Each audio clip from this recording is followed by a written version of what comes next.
Good Wednesday afternoon to you, 4 o'clock, time for Sports4CLE. Thanks for joining us. Hope your afternoon is off to a great start. Browns continued mandatory minicamp out in Berea today. Kind of a boring day at mandatory minicamp, which is what the Browns like. The defensive line going through some drills with their new head coach, their new defensive line coach, Jacques Césaire.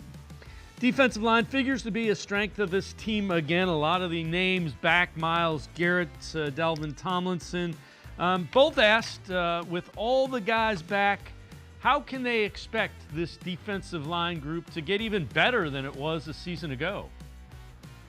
God willing, I can have build on the success that we had last year, but have everyone be healthy and go win the Super Bowl. That's where my eyes are only. Super important, especially like what we started last year up front. Z, Obo, Miles, me, Mo, and all of us returning and stuff. It's gonna it's just like we picked up where we left off, and all of us, we know how each other rush now, and you can just build off of each other and build that chemistry that much more. And last one, I think, for me, but do you think, is there any danger to complacency? I mean, you guys are all pretty much the same group coming back, and you had a good year. Is there kind of a need to fight against complacency? Do you think it kind of comes naturally since you guys are so veteran at this point? Yeah, not at all, because last year doesn't count. It doesn't matter the stats we made last year, the record we had. We were 0-0. We have to start over, and everybody's starting at the same level playing field. So last year, complacency is just like it didn't happen when we step on this field this year. I know your guys' room was really tight last year, so now everybody's kind of back here for minicamp. Did you just sort of hit the ground running with everybody? Oh yeah, for sure. Everybody's just in here laughing and everything, picking up plays quick, just like for the guys who weren't here. I just pretty much remembered everything for the most part. And we just came out here and just actually got some good work in today. Now let's welcome in Jeff Lloyd from the Locked On Browns podcast. Jeff, you look at this, and I don't think complacency will be a problem in large part because of who their defensive coordinator is. Well, I think also a lot of it's just the way everybody is basically kind of on the same page, the same type of personalities. And, when we had these conversations 1 year ago, we all thought the potential for the Cleveland Browns defense was very, very high. But the one thing was sometimes defense takes a little bit longer than offense. And you want to know what? It kind of hit the ground running. But I do agree with, what Tomlinson said and the fact that we all know each other so much better now. Last year, everybody was just kind of thrown together and, it turned out to be a really, really good unit. But now there's nuance and, you understand what the guy to the left of you, the guy to the right of you is doing. You brought in a couple of more defensive tackles. You strengthened, obviously, that positional group. You got young with a Michael Hall. You've got an older veteran presence with Quentin Jefferson. Jefferson, a solid pass rusher. You think Hall is going to be the guy that's going to be in every down three technique for this team. I think Mike Hall can probably even contribute in some edge type situations, which he actually did do a game at Ohio State. He actually played defensive end there. It's the defense, and I think this is, for me, one of the most exciting things about, this season is I think it's just the fact that they should get better. And it probably sounds a little scary to even say that because they were an incredible unit last year. But the only guys who were not going to be back for 2024 that were here in 2023 are guys they just didn't want back. It's not like, they lost them for reasons that they couldn't have, controlled themselves.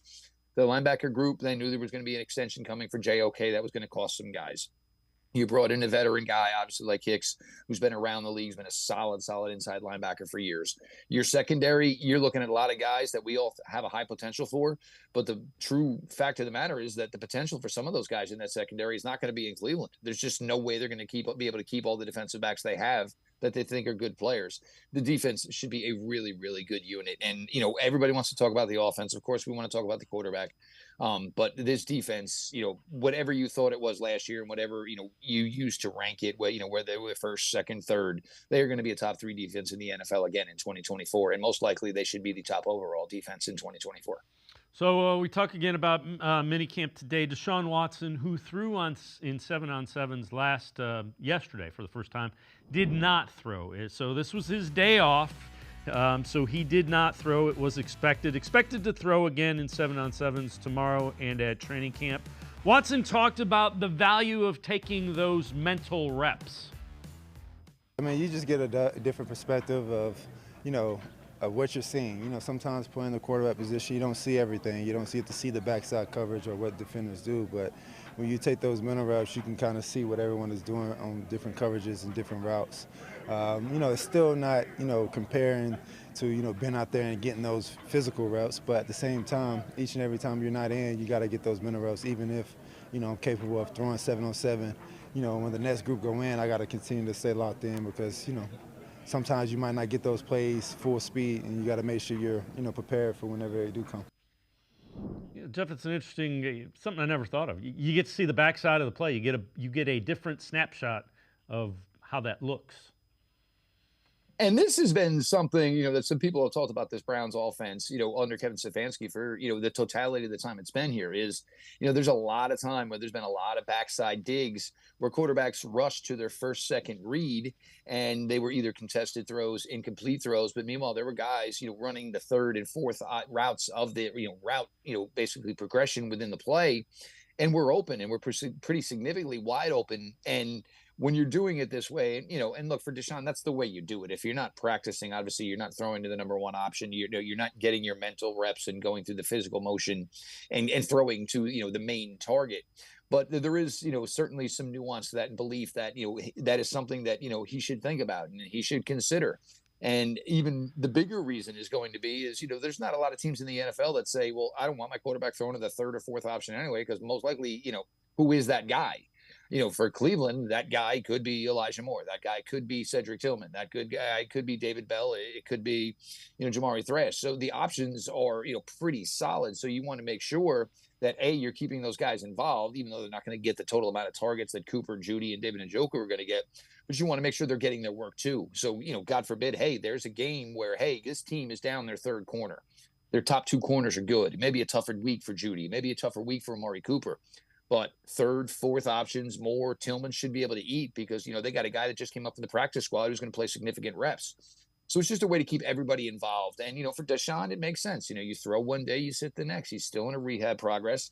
He is progressing, even though the naysayers still want to continue to bring up that he's not. He is progressing, you know. So, yes, he threw yesterday. He will not throw. He did not throw today. He will throw tomorrow. That is called progression. That is called a rehab plan. So I think everything's pretty much going the way it is. And I think one of the biggest things, and probably when you brought up maybe where it was kind of a quiet day, it's a quiet day if number 4 is not doing much, because that's normally the, you know, the big focal point of, you know, what a lot of people want to read about, what a lot of people are going to cover and write about. So no Amari Cooper again at minicamp in Berea. Likely wants a new contract. Hasn't come out and said anything yet. He's getting set to enter the final year of his deal at roughly $20 million. We know wide receiver market has kind of exploded. Chris Sims, Pro Football Talk, his thoughts on the Amari Cooper contract situation.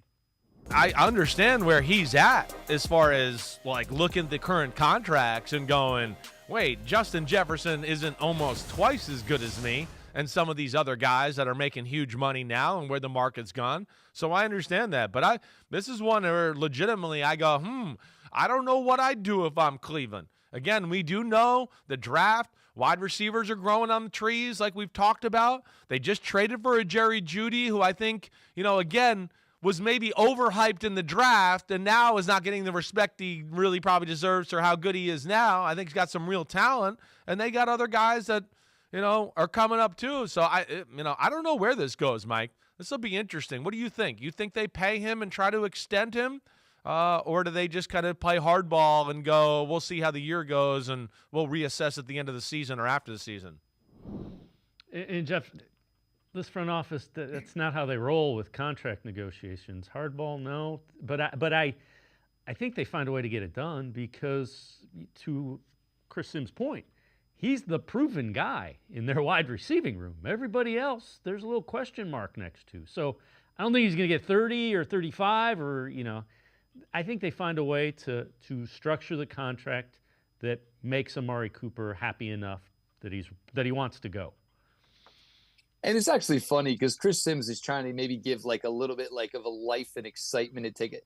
This is probably like, and even if you want to call it a holdout or he's looking, there's not much to this. Look, Amari Cooper is probably the quietest top wide receiver in the NFL. His social media is dormant. He doesn't speak. He did show up and still played in David Njoku's charity softball game over the weekend. So it's not like when you're trying to make a statement, you basically block your team away. You're not around. Nobody knows what's going on. You hear people say, oh, I haven't really talked to him. I'm supporting him. That's not the case. He showed up, obviously, to the charity softball game over the past weekend. Deshaun spoke with him yesterday and said, hey, and as Deshaun should, hey, I got mine. I want to make sure my guys get theirs. There's a couple of points for Amari. One of them is, like Chris Sims said, the wide receiver market from when Amari Cooper signed the contract that he is currently on to where the wide receiver market is now is drastically different. There is one big difference for Amari Cooper is he's going to be 30 years old. So obviously he's significantly older than some of these other guys that are cashing in right now. But there also is this one thing, and I kind of talked about this yesterday on my show, is Amari Cooper can look right at Nick Chubb and say, this was a similar situation Nick Chubb was in last year. And Nick Chubb went out, played, didn't get the deal. Unfortunately, we know what happened. And now here's Nick Chubb, viewed to be one of the top running backs in all of the NFL, basically playing this season on an incentive-laden contract as he comes back from injury. Amari Cooper's got nothing on the table for 2025. No player ever wants to be in that position. I don't think it's going to take a ton. It may be a bump a little bit from what he's currently making. I think Amari it's more about security for 2025. So even if it was a 2-year deal, or maybe most of the money, if not all of the monies, were in year one, still that covers Amari Cooper for 2024, covers him for 2025. And then 2025, we're going to sit down again. If Amari continues to ball out, the ball will be in the Browns' court. Do they extend him once again? Or do they say, hey, our young guys that we've been acquiring over the last few years have really, really come on. We have draft capital again, and now we can go this route and maybe spend a 1 or a top 50 selection on a wide receiver. But for Amari and for the Browns, why wouldn't Cleveland want this to continue? This has been one of the best moves this front office has made in the 4 years they've been in existence. They caught Dallas on a Saturday morning where not maybe everybody else was paying attention and stole a number 1 wide receiver for a 5th-round pick. They have no reason not to continue this. Amari is quiet. He is productive. Jeff Lloyd from the Locked On Browns podcast. And now I can step aside, take a quick time out. Other side of the break, we'll talk a little bit about Ken Dorsey and the offense. Sports4CLE. I'll be right back. Stay with us.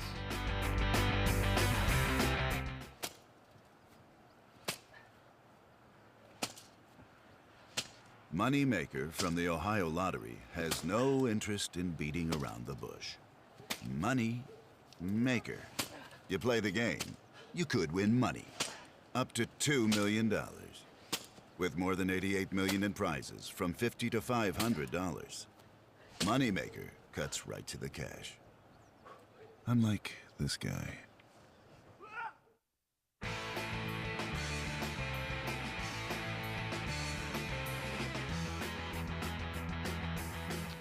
We continue talking Browns with Jeff Lloyd from the Locked On Browns podcast.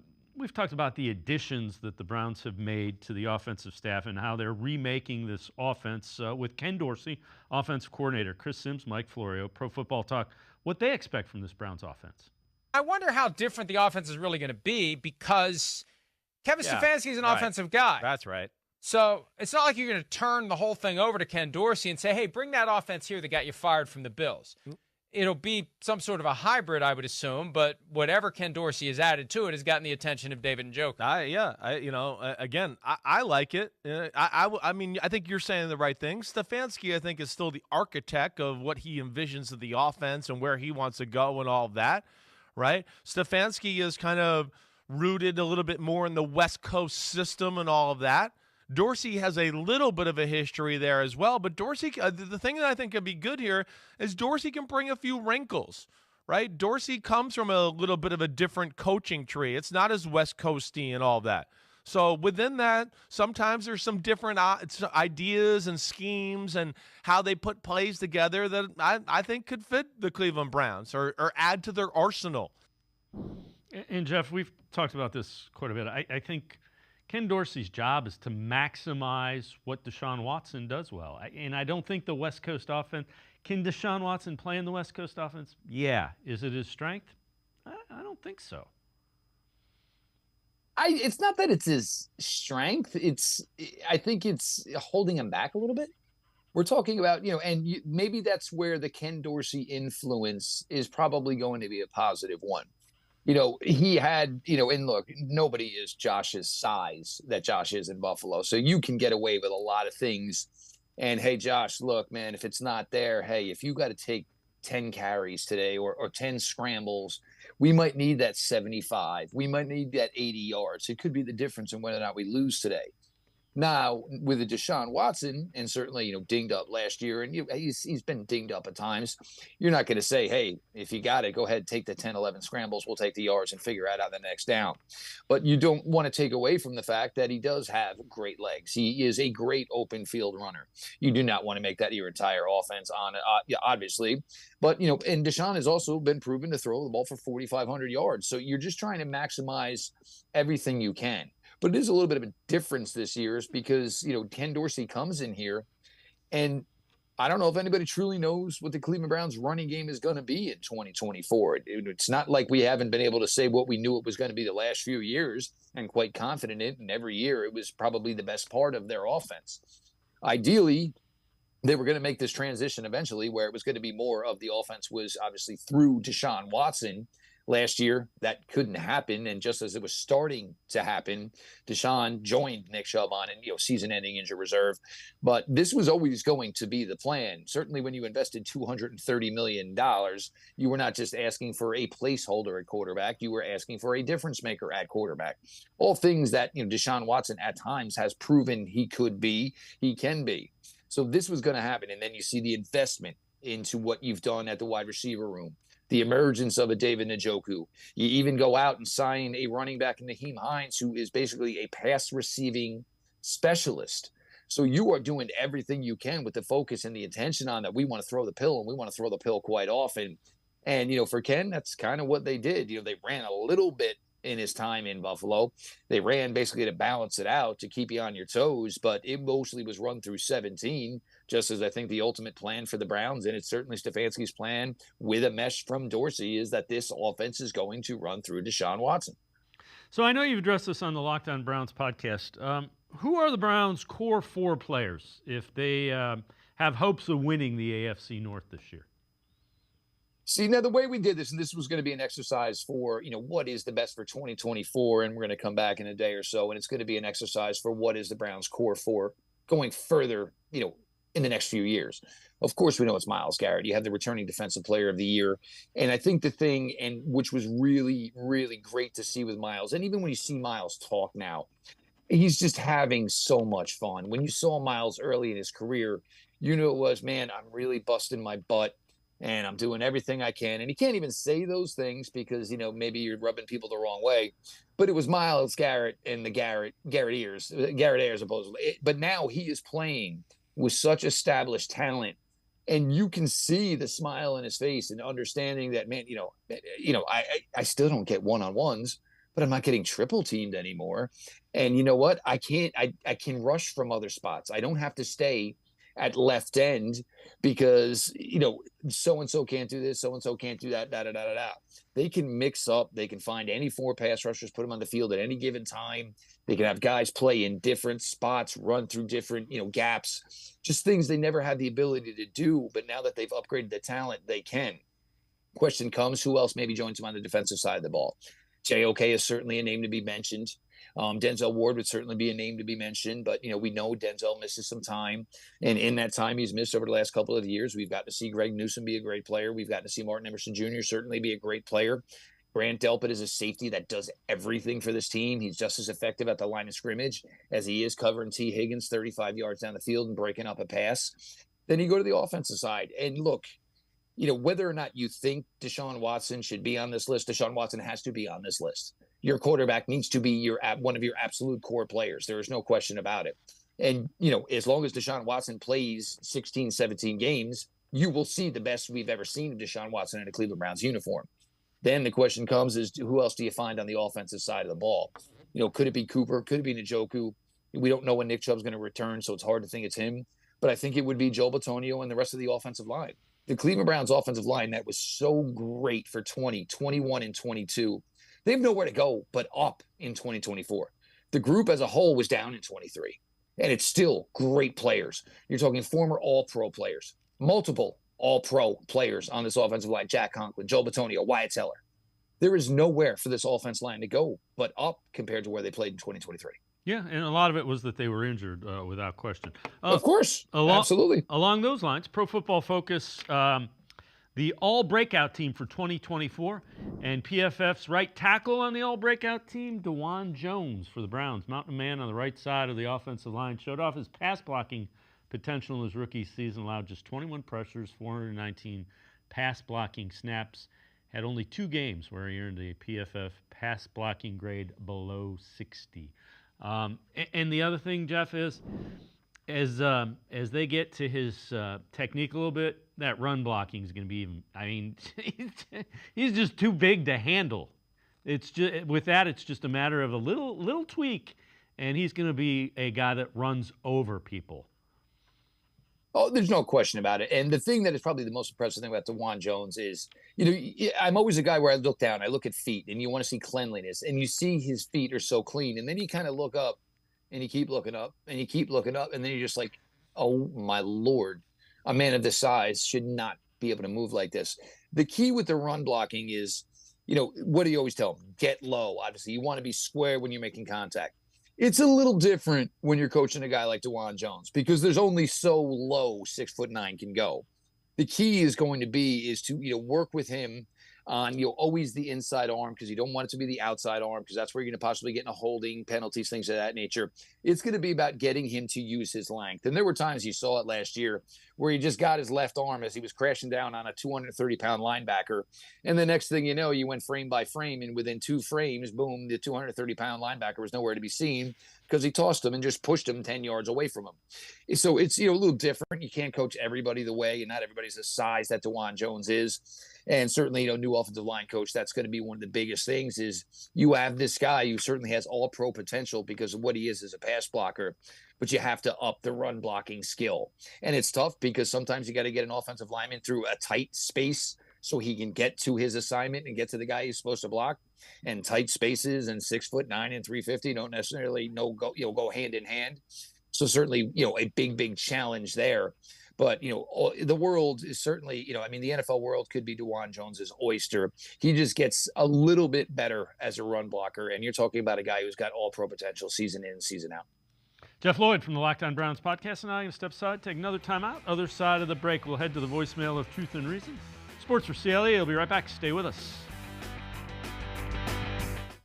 Come back to go forward. Back to learning new things. Back to pursuing your dreams.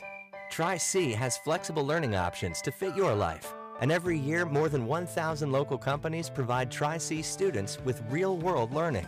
The right education can boost your lifetime earning power by hundreds of thousands of dollars. Start now with a college education you can afford. Tri-C, where futures begin.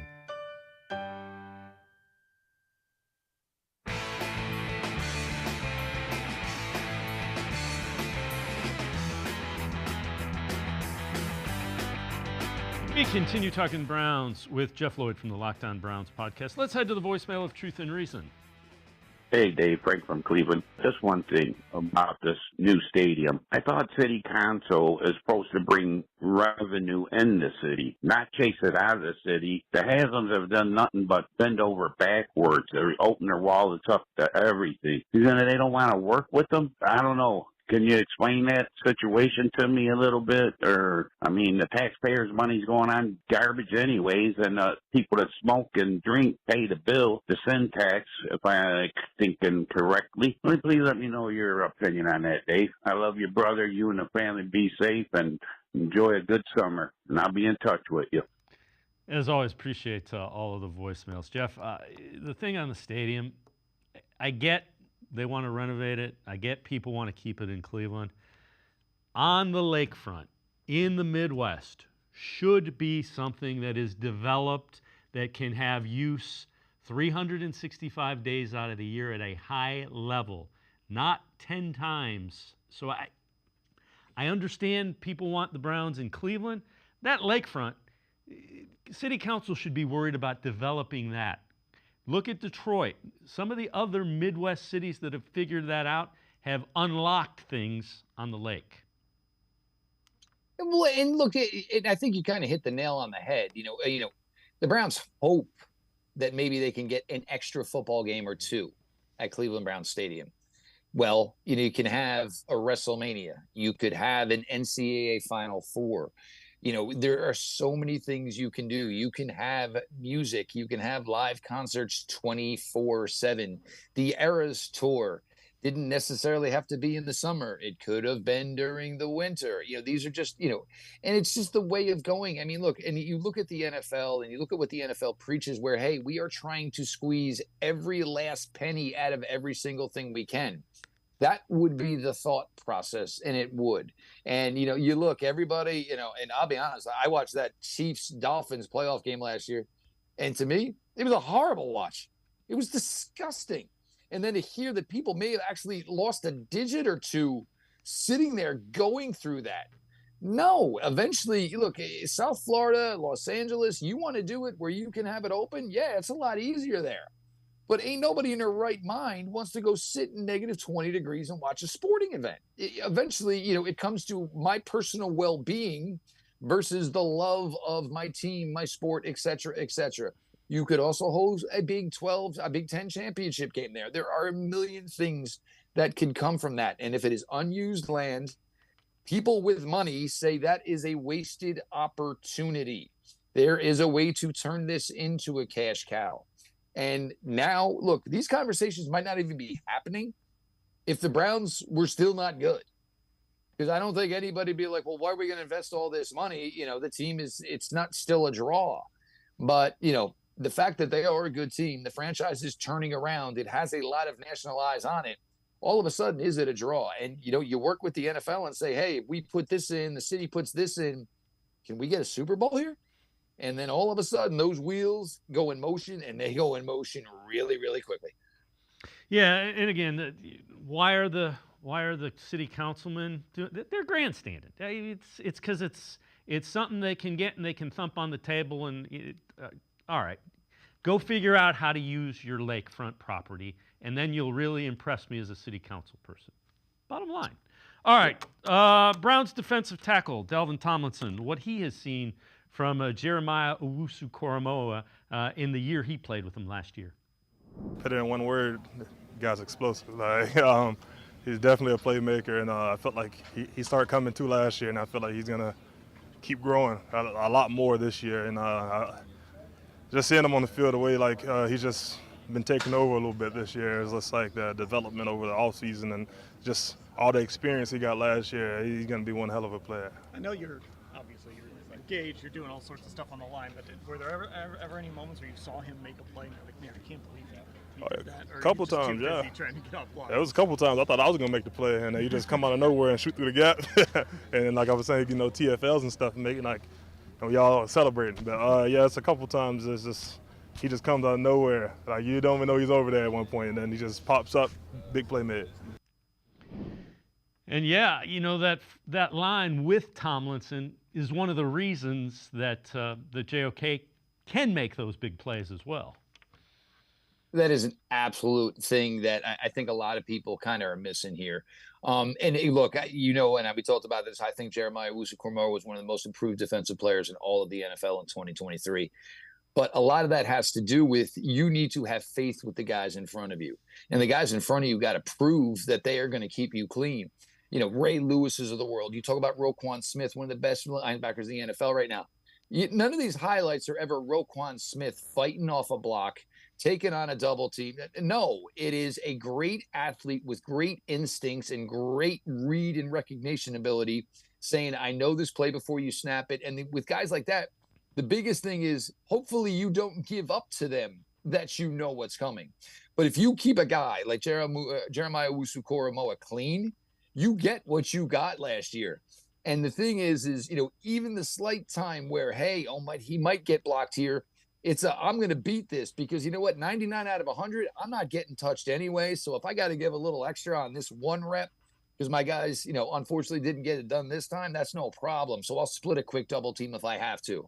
That's what you really got to see with JOK. And what you got to see was the fact that he had interior defensive line play in front of him that was above average. He never even had below average. I mean, he had low. The Browns' interior defensive line play for almost the entirety of the Stefanski, regime, the first 3 years, it was not good. It was not good at all.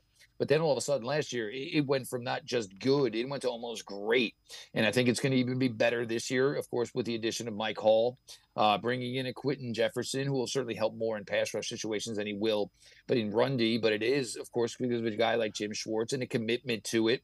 And, we're going to crash the middle, and I'm going to let my smaller, faster, strong guys run around and make plays. And that's why you're going to have guys like Hicks with probably 100 tackles. You're going to have JOK with 100 tackles.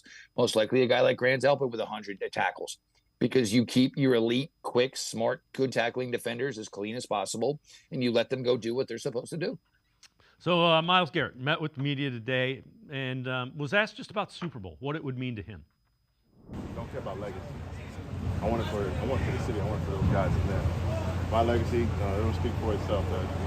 Once it's said and done, I want it for those guys because they deserve it. They go out there every single day and earn it by working hard, by putting in the time, getting up early, leaving late, and it takes those kind of leaders every single day to really see that what we're doing is special, and we want to show that we can sustain this for an entire year and build something special. So you hear it. The defense is motivated, and that's a good thing. Well, and I think that I love the way Myles said it because, Myles doesn't talk about himself a ton. But the fact of the matter is, and hell, I'll talk for Myles.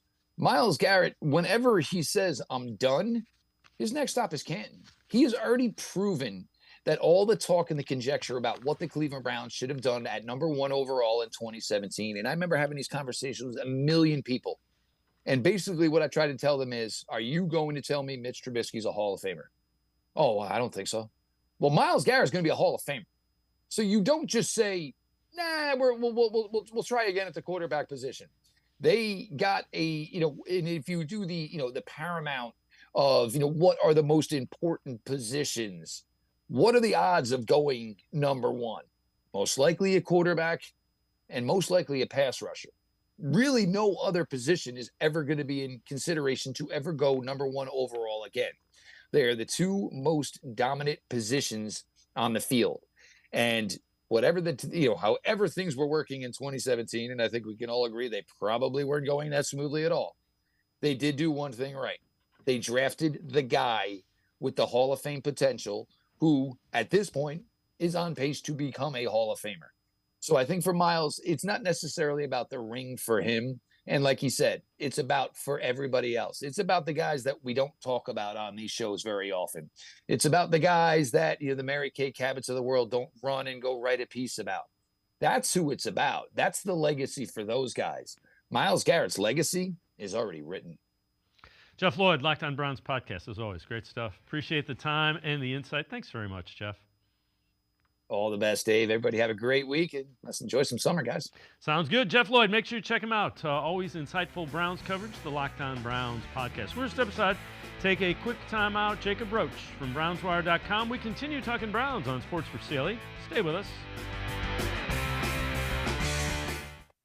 Come back to go forward. Back to learning new things. Back to pursuing your dreams. Tri-C has flexible learning options to fit your life. And every year, more than 1,000 local companies provide Tri-C students with real-world learning. The right education can boost your lifetime earning power by hundreds of thousands of dollars. Start now with a college education you can afford. Tri-C, where futures begin.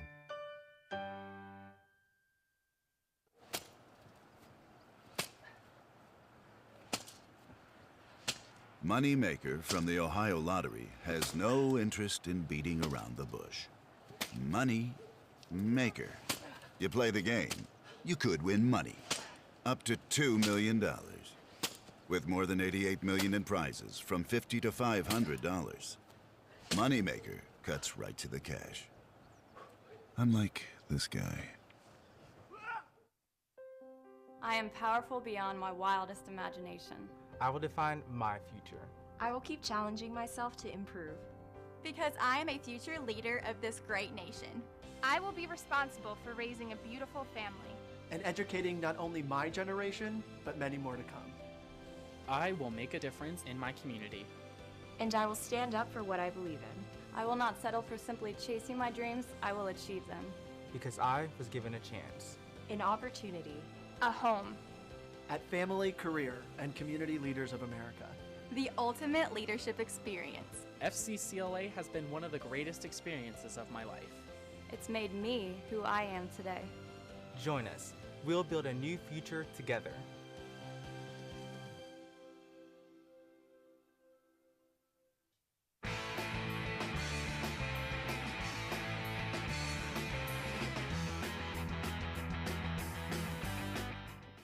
We continue talking Browns on Sports4CLE. This is from CBS Sports. Mandatory minicamp overreaction or reality. The Browns won't sign Amari Cooper to a contract extension after the season. Reality. Cleveland is projected to be $42.9 million over the salary cap next year. May not be room to sign Cooper next offseason. Let's welcome in Jacob Roach from BrownsWire.com and the Barking Browns podcast. Jacob, the salary cap thing is the national narrative, and we've seen that really doesn't factor into it. I think he's going to be here for a couple of years. They'll have an option for another year after that. And we'll go a little deeper into this. Just initial reaction. Again, I think they're not going to be that far over the cap as soon as they restructure a couple of contracts. I mean, they can restructure Watson right now and pretty well clear up that space right away. Now, I will say I agree that it is reality they won't re-sign him after the season because they're going to re-sign him soon. Like, I think it's going to happen before the season ever even kicks off and gets started. You now have 4 years starting of the 5th of the way Andrew Berry is able to manipulate and manage the cap. If you still think that's why they're not going to retain talent or that's why they won't get guys, that it's about salary cap, then I just don't think you've been paying close enough attention to the way this organization has been running when it comes to that aspect of things. Yeah, I think that's absolutely fair. All right, so here's a what if, though. Dog Pound Daily, 3 under-the-radar trade spots for Cooper. They say number 3, the Carolina Panthers, and they're kind of drawing the connection. Young quarterback, Bryce Young, Cooper could help him. Number 2, the New Orleans Saints. Michael Thomas has moved on. They need somebody to pair with Olave. Okay. Number 1, they say the Giants, trying to salvage Daniel Jones or Drew Lock. You can pair him with Malik Neighbors, the number 1 overall pick. The reason I don't think that's going to happen is because when you look at what the Browns have with Deshaun Watson, there's a lot, and I said this when we talked about it earlier in the show. I like the potential, but there isn't a lot of production in this wide receiving core other than Amari Cooper. I mean, you've had spots with Judy, spots with Moore. Man, I don't want to go into a year where you're expecting to be a playoff team relying on that. I think Amari Cooper is a top 10 wide receiver still in the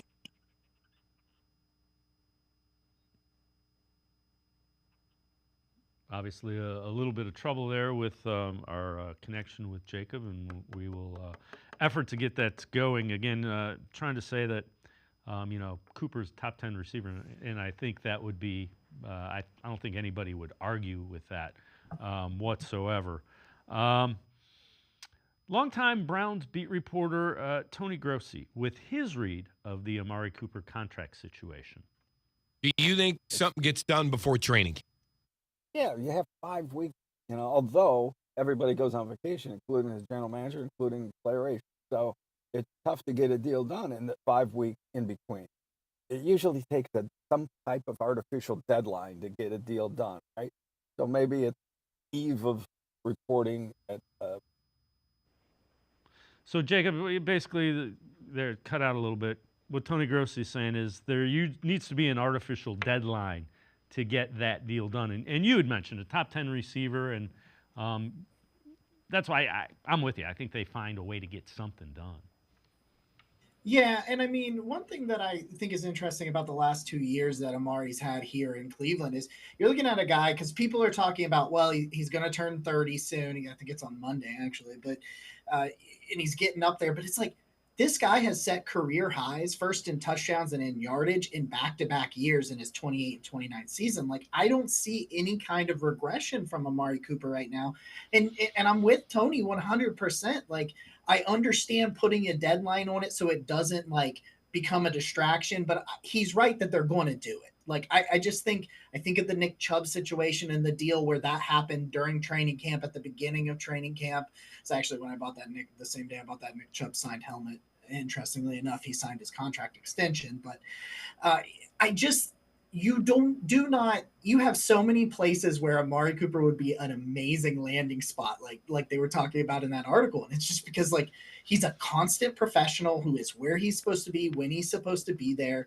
And Andrew Berry knows that. You talked about it, not a ton of really reliable production behind him. And it's like, when you got a guy and you have him, you do what you have to do to keep him in town. And that's what Amari Cooper is. The other thing is think about this front office. Anybody that they've really wanted to keep, they find a way to keep them.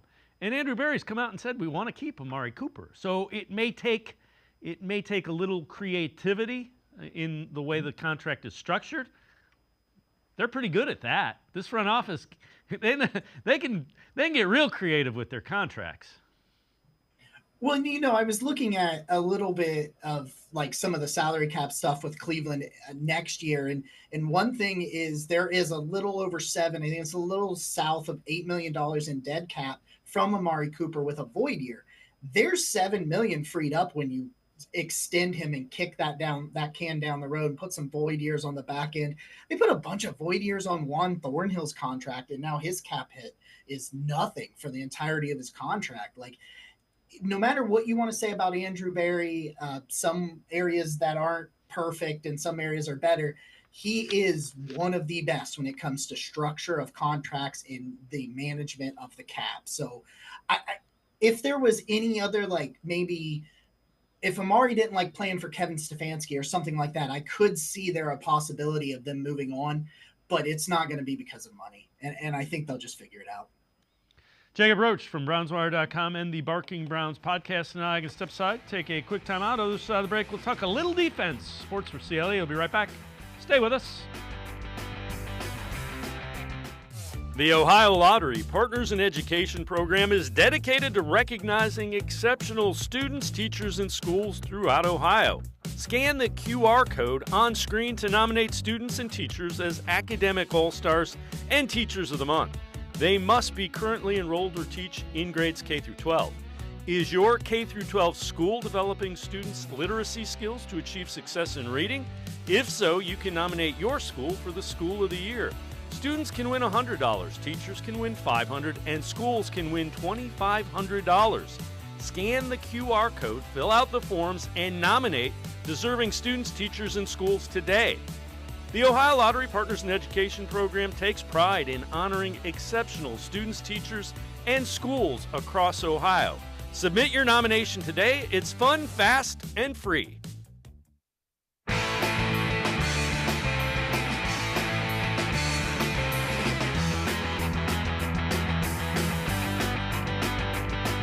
We continue talking Browns with Jacob Roach from BrownsWire.com. So the Browns have most of their front seven back, even the backups from a season ago. Now, defensive tackle Delvin Tomlinson, talked about some of the new guys. So defensive tackle Mike Hall, who they took in the draft, the rookie. Defensive line coach Jacques Cesaire, and Jordan Hicks, a linebacker. Tomlinson excited about all of them. Super athletic guy, super explosive, super quick, and he's going to bring a whole different dynamic to up front for us. And yeah, I want Mike to go out there and ball out week one. What about Jacques working with him, and what kind of energy does he bring as a Oh man, that's the energy it's unmatched. Like Coach Ford says today, he starts on 11 and goes to 13, and yeah, it's beneficial for all of us because the techniques he's coaching us up front in the pass rush, in the run game, it's a small detail things we take time to work on is gonna help us take it to the next level up front. You played with Jordan in Minnesota, right? Mm-hmm. So I guess bringing him in here sort of to fill, I guess, that role that Anthony left. Mm-hmm. What does he bring? Oh man, that's my guy. When we signed him, I was super happy. But he's a great leader. He plays his role to an amazing, extraordinary standard, and he's going to hold everybody else to that standard as well. And yeah, He comes in, he's gonna make some plays, and also he's gonna help everybody else make plays and help put everybody in the right position. Yeah, and Jacob, in hearing Jim Schwartz talk about Jordan Hicks, it isn't that he understands the scheme or that he's played in the scheme. It's that Schwartz knows him. Schwartz knows how to use him. He knows what he does well. And when Jim Schwartz has that's 3/4 of the battle with Jim Schwartz using a player.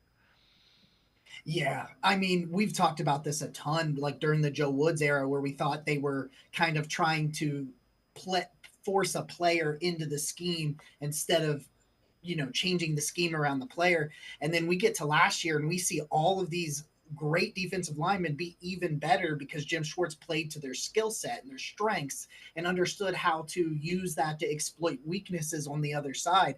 I think this Jordan Hicks move does not get enough talk. I talked about it on our show recently where it's like this guy's got 5 consecutive years of triple digit 100 plus tackles. Like that's no easy feat. Like this is a guy that knows how to be around the football, find the football, and put the guy on the ground. He just really has a nose for finding where the see ball, hit ball. He's fantastic at that.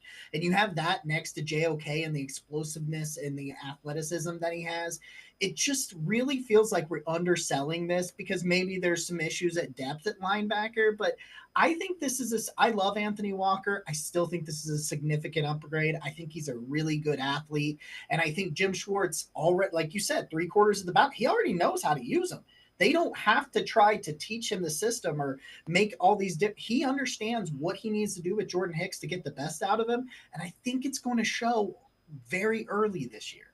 One guy that, last year kind of it jumped off the page middle of the year to the end of the year is Jeremiah Owusu-Koramoah. So he took a huge step. I expect him to take another step. Koramoah was asked, did the game slow down for him? I don't necessarily categorize it as slowing down. I think it's more so of just understanding, the positions that are around you, understanding your position more, understanding, the offensive personnel and things like that. You start to have more knowledge of the things, right? For some people, they say it slows down. For me, it's more just, I have a better understanding of the game, a better IQ. I think coming out of last year, a lot of people, JOK had a great year. How did you view last year? Yeah. Are you happy with what you did? Not necessarily. I mean, it's good to kind of get the acknowledgement, the Pro Bowl and everything, and But I mean, I think there's a higher level to it, and whenever there's a high level, there can't be there can't be this satisfying attitude, right? I think for me, it's more so there's a lot more to do, there's a lot more to conquer and to persevere through. I haven't necessarily gotten the amount of tackles that I want. I haven't gotten the amount of TFLs that I want. I haven't gotten the amount of interceptions that I want. And when I have Dalvin in front of me, it's very hard to see the quarterback. But it will get there at some point. And Jacob, the one thing is, remember, there was a portion of last year where he was trying to figure everything out, and then he figured it out pretty quickly. They challenged him last year. They said, hey, you need to put some size. You need to get bigger like that. We've got some durability concerns. And he didn't pout. He didn't deny it. He got bigger and just became a fantastic player. And it just every week he seemed to get better and better. And it's like his intuition is ridiculous to me. Like he talks about, maybe the game hasn't slowed down. No, the game hasn't necessarily slowed down for him, but his ability to read and react is just through the roof. Like he's like, he sees a formation, he remembers it from film watching and said, oh, I think they're going to run this way. I'm just going to shoot the gap right here. Oh, there's the running back, going to tackle him for it's ridiculous that at certain points in the year, it felt like he knew what the play call was. It felt like he was in that huddle. And it's just like, it's not that it's slowed down or gotten easier for him. I just think he's really acclimated to the differences and really understood how to utilize what he's learned in the film room and what skill set he has physically to just put everything together. He said all those pieces of the puzzle have come together for him. And he's just showing you why people at one point had him as a top 10 pick potentially in that draft. And it's just the on the field physical stuff and the on the field, off the field, mental stuff. It's all there for him. He's all put it together. And it's so fun to watch. So I know you wrote an article about Jawan Briggs, the defensive lineman that the Browns took in the 7th round. Can he make the 53-man roster? That was kind of what you took a look at. Take us through that. Yeah, I think it's going to be really hard for Briggs, and that's not a knock on the player. It's kind of talking about how much talent they've got, not just, at defensive in the interior of the defensive line, but on the edge room, because you're trying to kind of juggle some pieces. And like, if you keep this many defensive tackles, who are you going to cut from the edge room? And like, where are you pulling? I just don't see the spot for him. But this is a guy that I think you stash on the practice squad for a year and you work on the technical sides of the thing. Like, the dude did 39 reps of 225 pounds at the combine. He's got upper body strength. He's got the ability to be, kind of a one-tech shade kind of run stuffer if he can work on the technical things, because I hate his hand placement and his inconsistencies with playing leverage. They're just not there yet. So I don't think he has a role here in 2024, but he's a guy that, like, he's explosive in the short area. He's got phenomenal upper body strength. Like, if you can put him with Jacques Césaire and with these other guys and allow him to refine the things that can be coached and can be taught, those are his deficiencies. I think next year he could be on the 53 and be a really nice run stuffer. I just don't think it's in the cards in 2024. Well, usually guys that played at those levels, he got by because he was so much physically stronger and quicker. So, yeah, I get it. So let me ask you this. Defensive line, without question, was a strength a season ago. I kind of think they got better. Is it fair to say they're even better this year? Oh, I think so. Like, I look at you always got to go, what's the difference between last year and this year? Like, that's where you start and you say, okay, Jordan Elliott, who finally came on, I was very impressed with what he did last year. I think Quentin Jefferson's better. So you just went from Jordan Elliott to Quentin Jefferson, and they are both more pass rushers than they are run defenders. You don't really want Jefferson out there, on some of those early downs and that sort of thing. But like, he's an upgrade. He's been far more productive. He's been that way for a lot longer than Jordan Elliott. So you've got that situational pass rusher. And I just don't think you had an athlete like Michael Hall. Like, I think Maurice Hurst was fantastic last year. I think Dalvin Tomlinson and Shelby Harris were really good as well in the pass rush. They both did, were really 3-down caliber players. But Michael Hall's athleticism, it's special. Like, this is a guy that, the production's not there yet. There's some technical refinement and some consistency issues that you're going to coach on him. But I do not think a guy in the interior had the athletic profile that Michael Hall has. And I just think that takes it to another level, and that's kind of terrifying. Jacob Roach from BrownsWire.com and the Barking Browns podcast and I are going to take one more time out. We'll continue talking Browns on Sports4CLE. Stay with us. Come back to go forward. Back to learning new things. Back to pursuing your dreams. Tri-C has flexible learning options to fit your life. And every year, more than 1,000 local companies provide Tri-C students with real-world learning. The right education can boost your lifetime earning power by hundreds of thousands of dollars. Start now with a college education you can afford. Tri-C, where futures begin.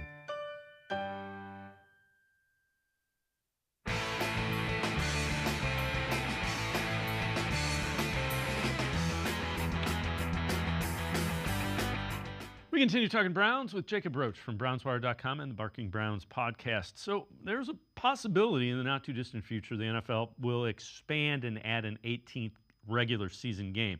That'll change a lot of things, including the off-season. Sean Watson, his QB coach, Quincy Avery from QB Unplugged, talking about that and the changes that would occur with an 18-game regular season. So when you start hearing and seeing, like, the new stuff with it seems like they're trying to negotiate with the CBA. Like, y'all not going to have to do nothing until July or late June, basically. How do you feel when you see that? That'll be new for me. You feel me? That's a long time. You really got to lock in. You feel me? But I don't know. I guess a lot of the players feel like it's going to be beneficial. So, whatever happens for me is man, I don't want to know what the rest of the players think. I want to know what you think. For me, I mean, I'm cool with it. I ain't gonna complain about it. Yeah, either way, I'm gonna still be working. So, like, I'm gonna have a game plan for my schedule, my routine. So, I ain't tripping on it. Yeah, to me, I think it's a little bit interesting because of how many weeks in a row. Let's say you're going to the Super Bowl, right? That means Right. that one team is going to be working out all of June, all of July. Like these are mandatory though. Those aren't. It's not gonna be optional. It's not gonna be like now where you can come in, March, April. Y'all got the choices. Nah, all of that is gonna be basically like camp. So Yeah. they're saying that every day, basically June to what is the Super Bowl? February. February. But if they do that, I think they're gonna move. It's gonna be like middle of February. I'm towards the end of February. Super Yeah, Bowl. you probably get 2 buys, but it's still it's a grind. And Jacob, it would be 2 buys, which if you extend it out, that's another it's another 2 weeks of games because you'd go 18 and then there's another bye week. So it's driven by revenue, and the salary cap is a percentage of revenue. So everybody wins. That's why I kind of think at some point in time there's going to be 18 games.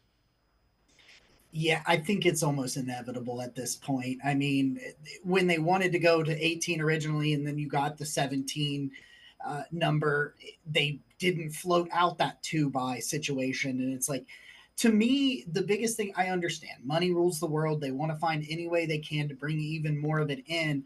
But I don't know, going from like June straight through to February, like, aren't you kind of worried about the quality of some of this product? Like, I know adding the second buy would help a ton, but like, there's a lot of, like, the Browns were one of them. They really had no choice to play the Cincinnati Bengals, like, because they had a week 5 bye. Like, I think you've got to really, if you're going to push for 18 games, I think you've got to try to potentially rework all of the offseason and everything, because you cannot have them going from like the end of June straight through February with 18 games and the Super Bowl at the end of February and expect all of these football games to be more competitive and fun to watch. Like, I think it'll end up damaging the product, but I think in the end they're not going to care because the checks are going to come in and eventually we'll be at 18. Yeah, the injury concern would be my thing. Look at all the injuries and if I'm a player, that would be a concern. All right, what is it fair to expect? What are your expectations for Deshaun Watson? I mean, everybody pretty much knows that's going to be what the season's about. I think like I've gone so back and forth on this that it's crazy to me, but like I'm probably a little bit more optimistic than a lot of people. I've got him somewhere, if I were to write an article right now, and I probably will soon, predicting kind of numbers, I would think somewhere around 65%, 4,000 yards, 35 touchdowns, probably 10, 12 interceptions. I think you're going to see him as a guy that turns the ball over a little bit more than he used to. I think that's just kind of where he is. It just seems like he's taking more chances and risks than he used to, which also plays out well at times. Like, so you're going to get some more of those bigger plays. But like, I think he actually ends up having a pretty good year just because I look at the way he played when things were going well and he wasn't banged up. And I think back to that Baltimore game, and I just think that bringing in Ken Dorsey and some of these changes and things that we have seen already through OTAs, I think it's going to go better than people expect it to. I think it could be a slow start. Like, I think not necessarily that they won't win games, but there may be some early games where it's kind of a little ugly and they're kind of feeling their way through things. And I think that's just the reality of the situation. And Watson's always kind of been a slow starter. We've seen that. Like, he's not always great in September. But I think he ends up, in the mid 30s on touchdowns and probably around 4,000 yards. Yeah, I think he's top somewhere in that 10 to 15 range. And if things go really well, top 10, I think that's a legitimate and realistic expectation. And then if he does that, the following year he can take it up higher. Yeah, absolutely. I think that one thing that I keep coming back to, and I know it was just like one comment from like one podcast, but he talked about taking what the defense gives them and taking some of those underneath routes. We saw what David Njoku did. He had 600 of his 800 yards were like after the catch last year. Like, that's insane. And then you bring in another guy who is very similar in terms of what he can do after the catch in Jerry Jeudy, and you've got some opportunities here to let them do work. Like, they've got the athleticism and the explosiveness and the twitch to get open and create more yards after catch. Take advantage of those things. Just put the ball. You don't have to make a hero play you don't have to throw it 30 yards downfield. If Jerry Jeudy's right there and the dude's 5 yards behind him, just give it to him, see what happens. And I think that works you in the top half of the league. And if this defense is what we think it's going to be, that's a AFC championship game style team. Yeah, without question. Jacob Roach, BrownsWire.com. As always, great stuff. Appreciate the time and the insight. Thanks very much, Jacob. Thanks for having me, guys. Jacob Roach, make sure you check him out, BrownsWire.com. He is also the co-host of the Barking Browns podcast. It's going to do it for this edition of Sports for CLE. We'll see you back here tomorrow at 4 o'clock. Have a great night, everybody. See you tomorrow at 4 on Sports for CLE.